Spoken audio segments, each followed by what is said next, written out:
سیدنا عمر رضی اللہ عنہ نے سیدنا سعد رضی اللہ عنہ کو عراق عرب کا گورنر مقرر کر دیا۔ آپ نے پورے علاقے کا اس قدر عمدہ انتظام کیا کہ ہر طرف امن و امان کا دور دورہ ہو گیا۔ اس طرح انہوں نے ثابت کر دیا کہ وہ ایک بہترین سپہ سالار ہی نہیں، ایک قابل ترین گورنر بھی ہیں۔ آپ نے ایک نیا شہر کوفہ نامی بھی بسایا، وہاں ایک عالی شان مسجد بھی بنوائی۔ کوفہ آباد ہو گیا تو امیر المومنین نے سیدنا سعد کو کوفے کا گورنر مقرر کر دیا۔ یہاں بھی آپ نے بہترین انتظام کیا۔ ایک مدت تک گورنری کا فریضہ انجام دینے کے بعد آپ کو واپس بلا لیا گیا۔ آپ مدینے آ گئے۔ سیدنا عمر پر حملہ ہوا اور آپ کو اپنے بچنے کی امید نہ رہی تو آپ نے جن 6 صحابہ کے نام تجویز فرمائے ان میں سیدنا سعد کا نام بھی تھا، لیکن انہوں نے خود ہی یہ فرما دیا تھا کہ خلافت کے مسئلے میں ان کے نام پر غور نہ کیا جائے۔ سیدنا عمر نے ایک وصیت یہ کی تھی کہ اگر سعد خلیفہ نہ بنے تو ان سے حکومت کے کاروبار میں مدد لی جائے۔ چنانچہ سیدنا عثمان رضی اللہ عنہ نے خلیفہ منتخب ہونے پر آپ کو دوبارہ کوفے کا گورنر مقرر کر دیا۔ 26 ہجری تک آپ گورنر رہے۔ اس کے بعد آپ ملکی سیاست سے الگ ہو گئے اور عقیق کی وادی میں آ گئے۔ عقیق کی وادی میں ان کی اپنی جاگیر تھی۔ یہ جاگیر انہیں رسول اللہ صلی اللہ علیہ وسلم نے عطا فرمائی تھی۔ عقیق کی وادی مدینے سے 10 میل کے فاصلے پر تھی۔ یہ ایک سرسبز اور شاداب جگہ تھی۔ یہاں انہوں نے اپنی زندگی کے آخری 30 سال خاموشی میں بسر کیے۔ آپ اسی حالت میں اپنی زندگی کا یہ حصہ بسر کرتے رہے۔ بڑھاپے کی وجہ سے روز بروز کمزور ہوتے چلے گئے اور آخری ایام میں تو ان کی نظر بھی جواب دے گئی۔ بستر سے اٹھنا مشکل ہو گیا۔ آخر 55 ہجری میں ان کا آخری وقت آ گیا۔ وفات سے پہلے آپ نے یہ وصیت کی: بدر کی لڑائی میں میں نے اونی کپڑے پہن رکھے تھے، مجھے ان میں لپیٹ کر دفن کرنا، قبر پر کچی اینٹیں لگانا۔ اس کے بعد آخری سانس لیا اور مالک سے جا ملے۔ انا للہ و انا الیہ راجعون۔ وفات کے بعد جنازہ مدینہ منورہ لایا گیا۔ لوگ جنازے میں شرکت کے لیے امٹ پڑے۔ ہر آنکھ آنسو بہا رہی تھی۔ اس وقت سیدہ عائشہ رضی اللہ عنہا اور سیدہ ام سلمہ رضی اللہ عنہا حیات تھی۔ آپ کی وفات کی خبر سن کر رونے لگی۔ انہوں نے خواہش کی کہ اللہ کے رسول پر جان چھڑکنے والے ساتھی کا جنازہ مسجد نبوی میں لایا جائے۔ بعض لوگوں نے اعتراض کیا کہ مسجد میں جنازہ لانا ٹھیک نہیں۔ تب حضرت عائشہ رضی اللہ عنہا نے فرمایا، رسول اللہ صلی اللہ علیہ وسلم نے اپنے ایک ساتھی سہیل بن بیضاء کی نماز جنازہ مسجد میں پڑھی تھی۔ اس پر جنازہ لایا گیا۔ سیدہ عائشہ اور سیدہ ام سلمہ نے اپنے حجرے میں نماز جنازہ ادا فرمائی۔ یہ حجرے مسجد کے ساتھ ہی بنے ہوئے تھے۔ آپ کا قد چھوٹا، سر بڑا، جسم گٹھا ہوا تھا۔ آپ نے مختلف اوقات میں کئی شادیاں کی۔ ان سے 18 لڑکے اور 17 لڑکیاں پیدا ہوئیں۔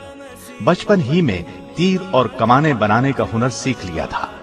ہجرت سے پہلے ہی ان کی روزی کمانے کا ذریعہ تھا۔ آپ نے اس فن میں کمال حاصل کیا۔ لوگ دور دور سے ان کے تیر اور کمانے خریدنے کے لیے آتے۔ پھر لڑائیوں میں مال غنیمت ملنے لگا۔ عقیق میں نبی کریم صلی اللہ علیہ وسلم نے آپ کو زمین عطا فرمائی۔ آپ قرآن اور حدیث کے بہت بڑے عالم تھے۔ تلاوت کے بہت شوقین تھے۔ خوش الحان بھی تھے۔ تلاوت کے وقت رویا کرتے تھے۔ نبی کریم صلی اللہ علیہ وسلم کی خدمت میں رہنے کا کافی موقع ملا۔ امت کو آپ نے 215 احادیث پہنچائیں۔ سیدنا عمر رضی اللہ عنہ کو آپ پر بہت اعتماد تھا۔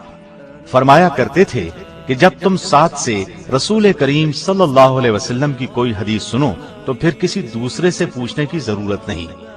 لوگ ان سے دین کے مسائل پوچھا کرتے تھے۔ اللہ سے بہت ڈرتے تھے۔ اکثر رات کا زیادہ حصہ عبادت میں گزارتے۔ کثرت سے روزے رکھتے۔ نماز کے لیے کھڑے ہوتے تو جسم کانپنے لگتا اور چہرے کا رنگ تبدیل ہو جاتا۔ تہجد کی نماز کے بہت پابند تھے۔ اکثر یہ دعا مانگتے، الہی میرے گناہوں کو بخش دے اور مجھے اپنی مخلوق کی خدمت کرنے کی توفیق دے۔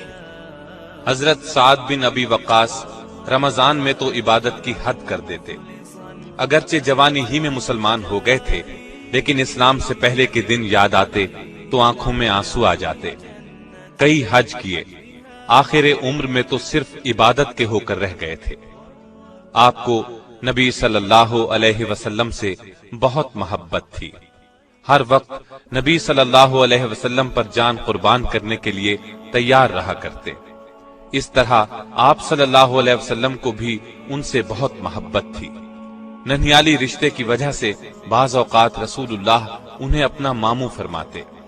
ایک دن سعد آپ صلی اللہ علیہ وسلم کی خدمت میں آئے تو آپ نے فرمایا، یہ میرے ماموں ہیں، چاہیے کہ ہر ایک شخص اپنے ماموں کی تعظیم کرے۔ آپ نے ان کے بارے میں یہ دعا فرمائی، الہی اس کی دعا قبول فرمایا کر اور اس کی تیر اندازی درست رہے۔ اس دعا کی بدولت حضرت سعد بن ابی وقاص ایک ایسے صحابی کے طور پر مشہور ہو گئے جن کی دعا قبول ہوتی تھی، اس لیے لوگ ان سے ہمیشہ خیر و برکت کی دعا کراتے تھے، ان کی بد دعا سے ڈرا کرتے تھے۔ نبی صلی اللہ علیہ وسلم سعد بن ابی وقاص کی سفارش دوسروں کے حق میں قبول کر لیا کرتے تھے۔ آپ نہایت پاکیزہ اخلاق کے مالک تھے، آپ میں دینی غیرت بہت تھی، پرہیزگاری میں اپنی مثال آپ تھے۔ تمام زندگی کوئی ایسا لقمہ نہیں کھایا جس کے حلال یا پاک ہونے میں شبہ ہوتا۔ غیبت سے خود کو بچاتے تھے، اپنے سامنے دوسرے کو کسی کی غیبت نہ کرنے دیتے تھے۔ اکثر بازار میں گشت لگاتے، دکانداروں کو پورا تولنے کی ہدایت فرماتے۔